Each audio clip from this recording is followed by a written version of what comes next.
কমলের বুক ফেটে যাচ্ছে কথাটা বলতে। কি করে বলবে যাকে নিজের থেকেও বেশি ভালোবেসেছে, তার সাথে আজ ব্রেকআপ করতে চায়? হামিদার হাসি মুখের দিকে তাকিয়ে কোমলের মায়া হলো, চোখের কোণে জল এসে গেল। ধর্ম আর ফ্যামিলির জন্য আর কত ভালোবাসা শেষ হয়ে যাবে। আমার বড় ভাই আয়ুব মায়ের সাথে ঝামেলা করছে আমাকে নিয়ে। আজ স্কুল থেকে আসার সময় কিছু ছেলে আমার পিছু নিয়েছিল। ভাগ্যিস আসার সময় ভাইয়া দেখেছিল, তা না হলে আজ কী যে হতো। আমার নাম হামিদা আক্তার, ক্লাস 7-এ পড়ি। বাড়ি থেকে স্কুল বেশি দূরে না, তারপরও আমাকে নিয়ে সবার চিন্তা। 5 ভাই বোনের সবচেয়ে ছোট আমি, তাই সবাই বেশি আদর করে। আমার বাবা মস্কেটে থাকে, 2 বোনের বিয়ে হয়ে গেছে, আর 2 ভাই তারা এখনও বিয়ে করেনি। এক প্রকার বলতে গেলে দুজনেই বেকার। বাবার পাঠানো টাকাতেই চলে আমাদের সংসার। সারাদিন বাড়ির ভেতরেই থাকতে হয় আমাকে, স্কুল ছাড়া কোথাও বেরোতে দেয় না। স্কুলে সবার ছুটি হয়ে গেলেও আমি আসতে লেট হয়ে যায়, কারণ আমার টিউশন কমপ্লিট করে আসতে হয়। সবাই বলে এ এলাকায় আমার মতো সুন্দর আর কেউ নেই। আমাকে দেখলে যে কেউ থমকে দাঁড়ায়। আমাদের বাড়ি রাস্তার পাশে, তাই মাঝে মধ্যে পুকুর পাড়ে গেলে কেউ না কেউ দেখে ফেলে, আর অমনি ফেলফেল করে তাকিয়ে থাকে। একে অপরকে শুধু এটাই জিজ্ঞেস করে এটা কার মেয়ে। যারা আমার বাবাকে চিনত তারা বলতো এটা আব্দুল সালামের মেয়ে, আর যারা ভাইয়াকে চিনত তারা বলতো এটা আয়ুবের বোন। তাই আমার জন্য রাস্তাঘাটে যাওয়া দুষ্কর হয়ে যেত। সেজন্যই বড় ভাইয়া মায়ের সাথে সব সময় ঝামেলা করে আমার জন্য একটা টিচার ঘরে রাখতে। টিউশনটা আমি যেন ঘরেতেই পড়তে পারি। স্কুল ছুটির পর সবার সাথে এলে কোনো সমস্যা হবে না। একা আসি দেখেই যত বিপত্তি। আমার মা শুধু একটা কথাই বলেন, আমাকে বলছিস কেন, তোর বাবাকে বল। আমার বাবা একজন মৌলবী, তিনি চান না কোনো পরপুরুষ আমাদের বাড়িতে আসুক, তাই আমার জন্য বাড়িতে কোনো টিচার রাখতে চান না। বড় ভাইয়া বললেন ঠিক আছে, আজকের ব্যাপারটা বাবাকে বলে ঘরে একজন টিচার রাখবো, বাহিরের কেউ না। আমার এক ফ্রেন্ড আছে, অনেক ভালো ছেলেও, ওকে বলবো হামিদাকে পড়াতে। ভাইয়া যা বলল তাই হলো, বাবার সাথে কথা বলে রাজি করালো। ভাইয়ার এক বন্ধু আগামী মাস থেকে আমাকে পড়াতে আসবে। সেও বাবা রাজি হতো না। যখন জানতে পারলো ছেলেটা হিন্দু ফ্যামিলিতে বিলং করে, তাই তিনি রাজি হয়ে গেলেন। ছেলেটার নাম কোমল রায়। ওর বাবা একজন শিক্ষক, আমাদের স্কুলের টিচার। মা বাবার একমাত্র ছেলে। ভাইয়ার মুখে মাঝে মাঝে ওর বন্ধুদের কথা শুনি, তাদের মাঝে কোমল রায়, তার কথাও শুনেছি, কিন্তু চোখে কোনো দিন দেখিনি। আমার ভাইয়া বন্ধুদের কোনো দিনও বাড়িতে নিয়ে আসতো না। আড্ডা দেওয়া, কথা বলা, ঘোরাফেরা সব বাহিরে। বিয়ের উপযুক্ত বোন ছিল ঘরে, আর এমনিতেও বাবা অ্যালাউড করতো না। একটাই কথা বলতেন, বাড়িতে কখনো যেন পরপুরুষ না আসে। দেখতে দেখতে মাস কেটে গেল। 1 তারিখ থেকে কমল আসতে শুরু করলো আমাকে পড়াতে। কি বলবো আমি, প্রথম দেখাতেই ছেলেটাকে আমার খুব ভালো লেগে গেল। যেমন দেখতে তেমন তার কণ্ঠস্বর, কথা বললে শুধু চেয়ে থাকতে মন চায়। এদিকে কমলও আমাকে পছন্দ করতো মনে মনে, কিন্তু কখনো বলতে পারে না। একে তো আমি ওর বন্ধুর বোন, দ্বিতীয়ত ক্লাস 7-এর ছাত্রী, বয়স কম। যদি কিছু মনে করি বা বড় ভাইয়াকে বলে দেই, সে ভয়ে কিছু বলছে না। এমনি পড়ার ফাঁকে ফাঁকে আমার দিকে তাকিয়ে থাকতো, এটা সেটা নিয়ে কথা বলতো।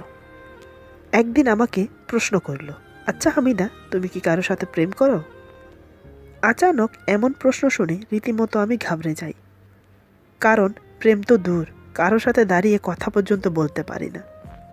আমার বড় ভাই যদি জানতে পারে তাহলে মেরেই ফেলবে আমাকে।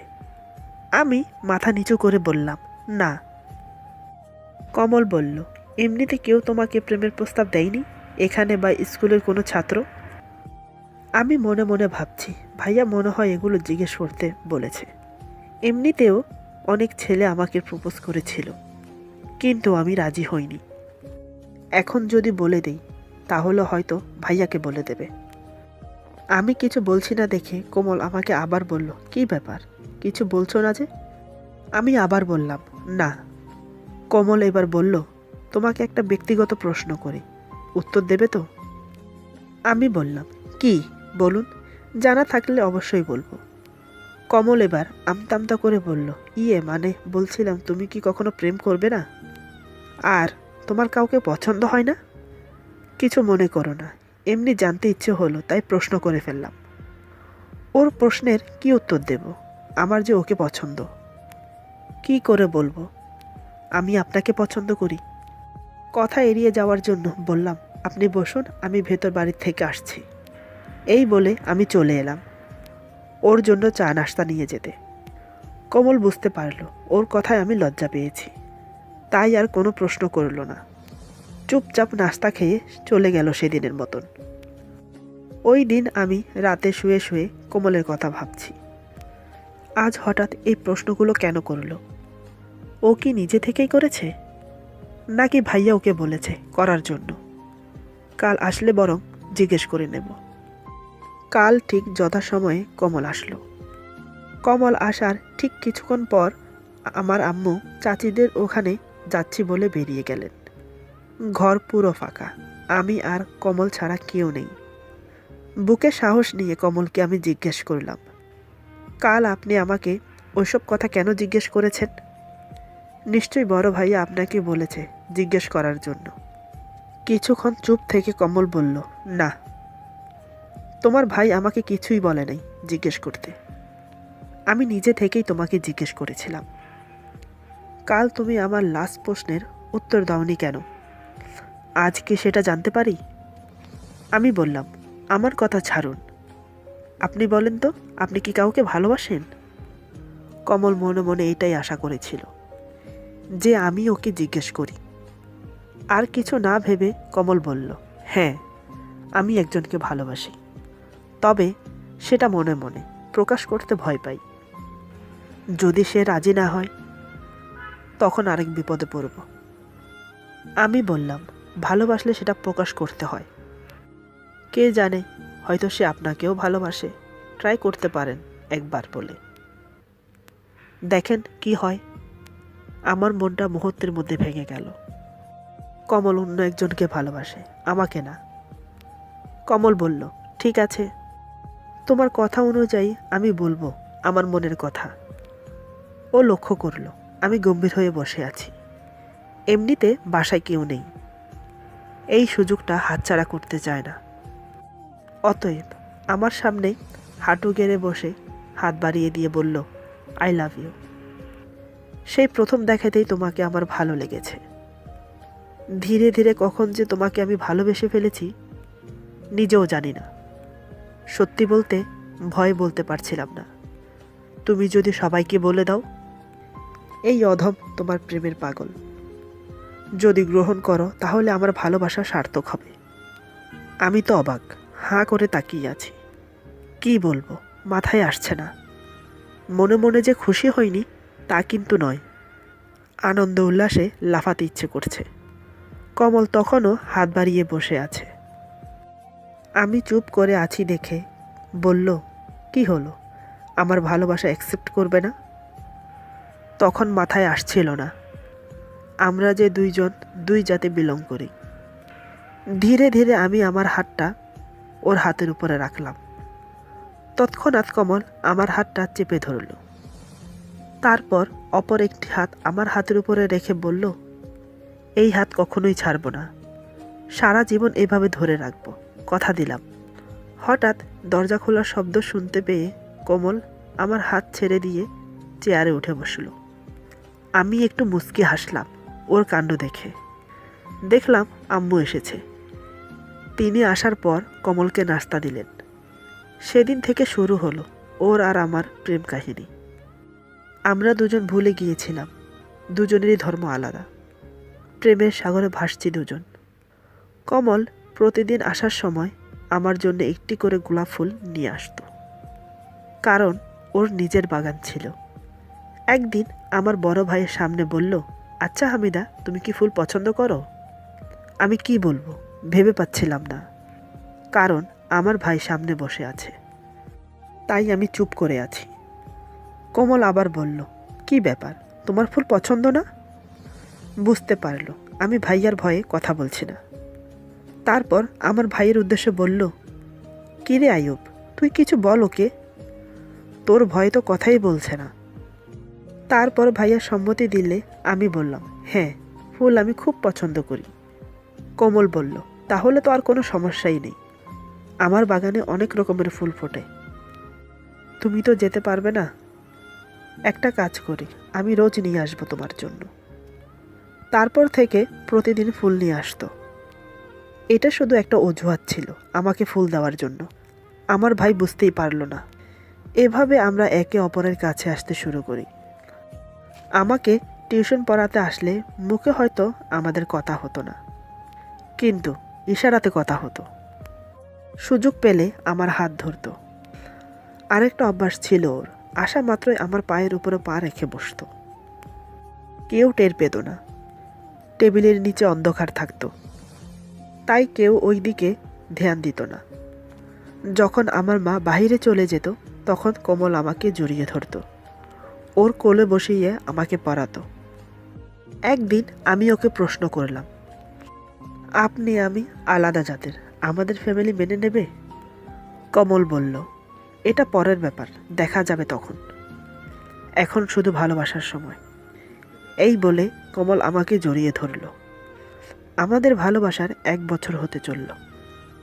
চট্টগ্রাম জেলার পুরনো একটা প্রথা আছে, প্রত্যেক বছর মাজার দরবার শরীফে ওরস হয়। সেখানে মেলা বসে, দোলনা, চরকি, কসমেটিক শপ ইত্যাদি আয়োজন করে। আমাদের ওখানেও অনেকগুলো মাজার আছে, সেখানে এগুলোর আয়োজন হয় প্রত্যেক বছর। অনেক জোরাজোরির পর আমার ভাইয়া আমাকে নিয়ে গেল, সাথে আমার কয়েকটা বান্ধবী গেল। গিয়ে দেখি কোমলও এসেছিল সেখানে। এমন সময় হঠাৎ ভাইয়ার একটা ফোন আসে, ফোনে কি যেন কথা হয়। তারপর কোমলকে উদ্দেশ্য করে বলল, তুই হামিদাকে মেলা ঘুরিয়ে দেখা, আমার একটা কাজ পড়ে গেছে, আমাকে এখন যেতে হবে। এই বলে ভাইয়া চলে গেল। কমল তো হাতে চাঁদ পেল, এমন সুযোগ আর কখনো পাওয়া যাবে না। আমার সাথে যে বান্ধবীরা এসেছিল ওরা সবাই কোমলের কথা জানে। আমাকে উদ্দেশ্য করে ওরা বলল, তোরা কথা বল, আমরা নাগরদোলায় চড়ে আসি। এই বলে ওরা চলে গেল। এখন কমল আমাকে বলল, কখনো আশা করিনি এমন সুযোগ পেয়ে যাব, বিশ্বাস করো। আজ উপরওয়ালারও আশীর্বাদ আমাদের সাথে আছে। চলো ওই দিকটা যাই, সেখানে কেউ নেই, নীরবে কথা বলা যাবে।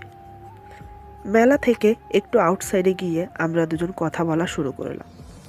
কমল আমার একটা হাত ধরে বলল, হামিদা, এমন একটা রাতে মেলায় তোমার সাথে দেখা হবে ভাবতেও পারিনি। সত্যি বলতে আমার যে কী আনন্দ হচ্ছে তোমাকে বলে বোঝাতে পারবো না। একটা কথা বলি। আমি বললাম, কি কথা বলুন? কমল বলল, তোমাকে খুব সুন্দর লাগছে, ইচ্ছে করছে শুধু চেয়ে থাকি, বিশ্বাস করো। ওর কথায় আমার খুব লজ্জা লাগছিল। আমি মাথা নিচু করে দাঁড়িয়ে আছি। কমল বুঝতে পারল আমি লজ্জা পেয়েছি। এবার সে বলল, তোমার লজ্জা মাখা চেহারাটা আরও অদ্ভুতভাবে সুন্দর লাগছে। আল্লাহ তোমাকে নিজের হাতে বানিয়েছে। খুব ভালোবাসি তোমাকে, সারা জীবন এভাবে ভালোবেসে যাব। বিশ্বাস করো, তোমাকে পেয়ে মনে হয় আমি যেন স্বর্গ পেয়েছি। এই বলে আমার হাতে 2টো চুমো খেলো। আমি বললাম, চলুন, হয়তো এতক্ষণও ওরা আমাদের খুঁজছে। তারপর আমরা চলে এলাম। এইভাবে আমাদের ভালোবাসা 3 বছর অতিবাহিত হয়ে গেল। সামনে আমার এসএসসি পরীক্ষা। এদিকে বাবা বড় ভাইয়াকে বললেন, এসএসসির পর আমাকে আর পড়াশোনা করতে দেবেন না, ভালো একটা ছেলে দেখে রাখতে বলা হলো। কথাটা আমি শুনে রীতিমতো চিন্তায় পড়ে গেলাম। এখন আমি কি করব? কমল যখন আমাকে পড়াতে আসলো আমি ওকে সব খুলে বললাম। সব শুনে কমল আমাকে আশ্বাস দিয়ে বলল, টেনশন করো না, আমি দেখছি কি করতে পারি। ওর ভরসায় আমি বসে আছি। ও যখন বলেছে নিশ্চয় কিছু একটা করবে। একদিন কোমল তার বাবাকে বলল, আচ্ছা বাবা, আমি যদি কোনো মুসলমান মেয়েকে বিয়ে করি তাতে কি কোনো সমস্যা হবে? কথাটা শুনে কোমলের বাবা শান্ত গলায় বললেন, আম গাছের ছাল যদি তুমি জাম গাছে লাগাও তাহলে কি সে আম গাছ হয়ে যাবে? কোমল বলল, না, আম গাছের ছাল কখনো জাম গাছে লাগে? বাবা, কি যে বলো না। কোমলের বাবা বললেন, ঠিক তেমনি ওই মেয়েকে তুমি বিয়ে করলে সে কখনো হিন্দু হবে না, বরং তোমাকে মুসলমান হতে হবে। আমাদের একমাত্র ভরসা তুমি। তোমার উপরে নির্ভর করে আমরা বুড়াবুড়ি বেঁচে আছি। তোমার কাছে যদি আমাদের থেকে ইম্পর্টেন্ট ওই মেয়ে হয়ে থাকে তাহলে তুমি যেতে পারো, আমরা না করব না। তবে ওই মেয়েকে বিয়ে করে আমার ঘরে তুমি নিয়ে আসতে পারবে না। সোসাইটিতে আমার একটা সম্মান আছে। তোমার জন্য আমার সম্মানটা ধুলোয় মিশে যাক, তুমি কি চাও? এখন তোমার হাতে সব কিছু। এই বলে কোমলের বাবা উঠে চলে গেলেন। কোমল বুঝতে পারল সে অনেক বড় অন্যায় করে ফেলেছে। হামিদাকে নিজের করে পাবে না সেটা জানা সত্ত্বেও হামিদাকে ভালোবেসেছি, যে কিনা আমার উপর ভরসা করে আছে। কি জবাব দেব এখন হামিদাকে? মেয়েটা আমাকে সত্যিই ভালোবেসেছিল, আমিও ওকে পাগলের মতো ভালোবাসি। বুকটা ফেটে যাচ্ছে। যাকে কথা দিয়েছি সারা জীবন ভালোবেসে যাব, এই কোন দুবিধার মাঝে পড়লাম আমি। একদিকে ভালোবাসা, অন্যদিকে ফ্যামিলি, যারা আমার জন্য নিজের সুখ শান্তি বিসর্জন দিয়ে আমাকে মানুষের মতো মানুষ করেছে, নিজের পায়ে দাঁড়ানোর উপযুক্ত করেছে, তাদেরকে আমি কিভাবে দুঃখ দেব? আমার এখন কর্তব্য তাদের পাশে ছায়ার মতো থাকা। আর ওইদিকে হামিদা, সেও তো আমাকে সব কিছু উজাড় করে ভালোবেসেছে, আমাকে ভরসা করেছে, বিশ্বাস করেছে। তাকে আমি কি করে আঘাত দেব? আমার প্রতিটা নিঃশ্বাসে সে মিশে আছে। তাকে ছাড়া তো আমি নিজেও শূন্য। কোমল আর ভাবতে পারছে না। হাঁটু গেড়ে বসে কান্নায় ভেঙে পড়ল। ইচ্ছে করছে চিৎকার করে সবাইকে বলি, আমি হামিদাকে ভালোবাসি, ওকে ছাড়া আমি বাঁচব না। সেই দিন আমাকে পড়াতে এসে চুপ করে বসেছিল। আমি জিজ্ঞেস করলাম, কি হয়েছে? বলল, শরীর একটু অসুস্থ, আর কিছু না। এভাবে কোমল আমাকে পড়াতে আসলে আগের মতো আর কথা বলে না, আমাকে এড়িয়ে চলে। ব্যাপারটা আমি লক্ষ্য করে ওকে একদিন জিজ্ঞেস করলাম, কি ব্যাপার, আপনার কি হয়েছে? এভাবে আমাকে এড়িয়ে যাচ্ছেন কেন?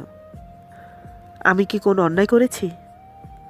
কোমল নিজেকে ধরে রাখতে পারল না, আমাকে জাপটে ধরে হাউ মাউ করে কাঁদতে শুরু করলো। আমি এক প্রকার অবাক হয়ে দাঁড়িয়ে আছি। এটা কি হলো? ছোট বাচ্চার মতো কাঁদছে কেন কোমল? কি হয়েছে ওর? ও আমাকে জড়িয়ে ধরে কাঁদতে কাঁদতে বলল, হামিদা, এই কয়দিন তোমাকে এড়িয়ে চলার মানে তোমাকে ছাড়া আমি থাকতে পারবো কিনা সেটাই ট্রাই করেছি। আমি পারবো না, কিন্তু আমার যে হাত পা বাঁধা, আমাকে যে তোমাকে ছাড়াই থাকতে হবে। আমি কিছুই বুঝতে পারলাম না ও কি বলছে। আমি ওকে সান্ত্বনা দিয়ে বললাম, কি হয়েছে খুলে বলুন আমাকে, টেনশন দেবেন না। তারপর কমল ওর বাবার সাথে কি কি কথা হলো সব খুলে বলল। ওর কথা শুনে আমি ধপ করে বসে পড়লাম চেয়ারে। হাত পাগুলো যেন ভেঙে গেছে আমার। ঠিক তেমনই ফিল হচ্ছিল। আমার এতদিনের স্বপ্ন সব ভেঙে চুরচুর হয়ে গেল। এখন আমি কি করব? কমলকে ছাড়া আমার কোনো অস্তিত্বই নেই। আমার সুবাসাম সব কিছু ওকে দিয়েই শুরু। ওকে ছাড়া আমি বাঁচব কিভাবে? আমার পরিস্থিতি দেখে কমল আমাকে বুকে জড়িয়ে ধরে। এবার আমি চিৎকার করে বললাম, বলুন এগুলো সব মিথ্যে? আপনি আমার সাথে মজা করছেন? আপনি খুব ভালো করেই জানেন আমি আপনাকে ছাড়া থাকতে পারবো না। আমি আপনাকে অনেক ভালোবাসি। কেন আমার সাথে এমন করছেন? আপনি আবার কথা বলুন বাবার সাথে, হয়তো রাজি হয়ে যাবেন তিনি। কোমল আমার মাথায় হাত বুলিয়ে বলে, প্লিজ তুমি শান্ত হও। তুমি তোমার কথা বললে, আর আমি কি নিয়ে বাঁচব? আমি যে তোমাকে ছাড়া থাকতে পারি না, কিন্তু তারপরও আমার মা বাবার জন্য তোমার সাথে ব্রেকআপ করতে হবে। তোমার জন্য আমি আমার মা বাবাকে কষ্ট দিতে পারবো না। আমাকে তুমি মাফ করে দিও। তখনও আমি কমলকে জড়িয়ে আছি।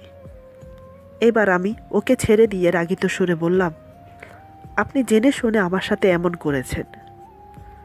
যখন প্রেম করেছেন তখন মনে ছিল না মা বাবার কথা? 3 বছর ধরে একটা মেয়েকে স্বপ্ন দেখিয়ে আজ বলছেন তাকে ভুলে যেতে? যত সহজে বলে দিলেন ভুলে যাওয়াটা কি ততই সহজ? এর আগেও আমি আপনাকে বলেছিলাম আমরা দুজন দুই জাতের, আমাদের মিল হবে না। কই, তখন তো আপনার এসবের দিকে কোনো খেয়ালে আসেনি। এখন বলছেন ব্রেকআপ। আমি আপনাকে ছাড়া থাকতে পারবো না, বিশ্বাস করুন। এবার কমল বলল, আমিও পারবো না। আমার মা বাবা অনেক কষ্ট করেছে আমার জন্য। তুমি বলো, কি করে বাবা মাকে কষ্ট দেব? আগে যদি জানতাম ভালোবাসলে এতটা কষ্ট পেতে হবে, তাহলে আমি কোনো দিনই এই ভুল করতাম না। আমি জানি আমার জন্য তোমাকেও কষ্ট পেতে হবে। আমাকে মাফ করে দিও। এই বলে কমল আমার 2টি পা জড়িয়ে ধরে কাঁদতে শুরু করলো। আমি ওকে উঠিয়ে চেয়ারে বসালাম। তারপর একে অপরকে সান্ত্বনা দিতে লাগলাম। আসলে এটাই আমাদের নিয়তি ছিল। সেই দিনের মতো কমল আমাকে সান্ত্বনা দিয়ে চলে গেল। রাতে আমার চোখে ঘুম নেই, না খেয়ে শুয়ে আছি। বারবার কোমলের কথা মনে পড়ছে। খুব সহজেই ভালোবাসা হয়ে গেল, আবার খুব সহজেই ব্রেকআপও হয়ে গেল। আমরা দুজন ব্যতীত আর কেউ জানতেও পারল না কি অদ্ভুত ভালোবাসা। এমনই ফ্যামিলির কারণে অনেক ভালোবাসা অতলে হারিয়ে যায়, সত্যিকারের ভালোবাসাও হারিয়ে যায়। যেমন আমাদের দুজনের ভালোবাসা সত্যিকারের ছিল। ওকে আমি ভুলবো কি করে? ও যে প্রতিনিয়ত আমার সামনেই থাকে, এখনও যে আমাকে পড়ায়। এসএসসি পরীক্ষা পর্যন্ত আমাকে পড়াতে আসতো। চোখে চোখ পড়লে চোখ সরিয়ে নিতাম দুজন। এমন একটা দিন নেই আমরা দুজন কান্না করিনি। এসএসসির পর বাবা বাড়িতে এলেন, আমার জন্য পাত্র দেখা হলো। সব কিছু ঠিক হয়ে গেল। বিয়ে আগামী মাসে। আমার বিয়েতে কোমল এসেছিল। ওর সামনেই বধূ ভেসে অন্য আরেকজনের ঘরে চলে যাচ্ছি। এসব দেখে কমলের চোখের জল গাল বেয়ে পড়ছে। আমি দেখে নিজেকে কন্ট্রোল করতে পারলাম না, চিৎকার করে কেঁদে উঠলাম। আমার চোখের জলের ভাষা হয়তো কোমল বুঝতে পেরেছে, কিন্তু এখানে উপস্থিত কেউ বুঝতে পারল না আমার কান্নার কারণ। এভাবে হারিয়ে গেল আমার ভালোবাসা। এক বুক কষ্ট নিয়ে সারা জীবন অন্যের সংসার করতে হবে। যার ফুল শয্যায় থাকার কথা, আজ আমি অন্য আরেকজনের ফুল শয্যায়, অন্য আরেকজনের জন্য বধূ সেজে বসে আছি। হায় রে নিয়তি! এজন্যই বলে ভালোবাসা অন্ধ। আজকের গল্প এখানেই সমাপ্ত। আশা করি গল্পটি আপনাদের ভালো লাগবে। যদি ভালো লাগে তাহলে লাইক, কমেন্ট এবং সাবস্ক্রাইব করে বন্ধুদের সাথে বেশি বেশি শেয়ার করুন। আমার এক বান্ধবীর লাইফ হিস্টোরি আপনাদের সাথে শেয়ার করলাম। আশা করি গল্পটি আপনাদের নিশ্চয়ই ভালো লাগবে।